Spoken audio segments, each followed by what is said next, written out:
শামসুল হক ফরিদপুরি রহমতুল্লাহ আলাইহি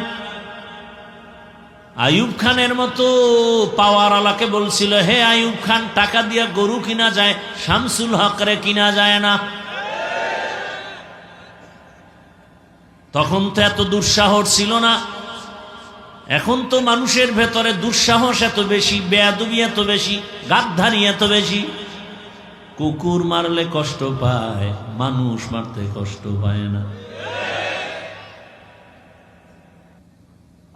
টাকায় বিক্রি হয়ে যায় মানুষ,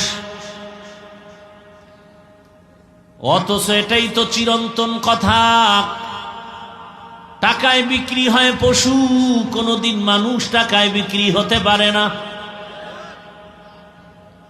এরপরও যারা বিক্রি হবাই, ওই 500 টাকার পায়খানা খেতে হবেই যারা মান্যত করেছো। তোমরা ভোটের আগের রাত্রে 500 টাকা না খাইয়া বাথরুমে গিয়া 10 গ্রাম পায়খানা খাইও। দোকান থেকে হালাল সাবান কিনে গোসল করিও, কুলি করিও, গন্ধ চলে যাবে। আর ওই 500 টাকার গন্ধ জাহান্নামের আগুন ছাড়া তোমার যাবে না। আর একটা পরামর্শ ওই হারামখোরদের জন্য, যারা মান্যত করছো ওই পায়খানা খাইয়েই মরবা, তোমার কাছে আর একটা অনুরোধ, যেহেতু খাবাই, কোন মৌলবীর কথা তুমি শুনবা না। তবে তুমি খাইয়ে বিক্রি হতে গেলে অন্তত তুমি মানুষ হিসাবে বিক্রি হও, পশুর দামে বিক্রি হইও না।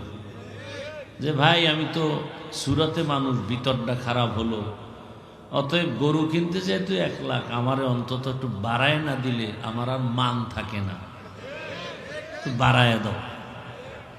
গরুর দামে নিও না, ছাগলের দামে নিও না, পশুর দামে নিও না, একটু বাড়ায় দিলেই আমি তৃপ্তি পাবো যে না, আমি মানুষ হইয়েই বিক্রি হইছি।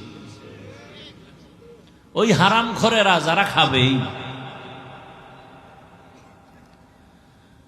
এবার তোর কপালে ধিক্কার রে নিমক হারাম।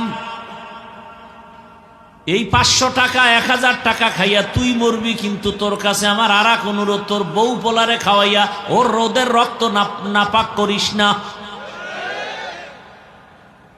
ওদের কোনো দোষ নাই, ওরা নিরপরাধ। আল্লাহ হেদায়াত দান করুন।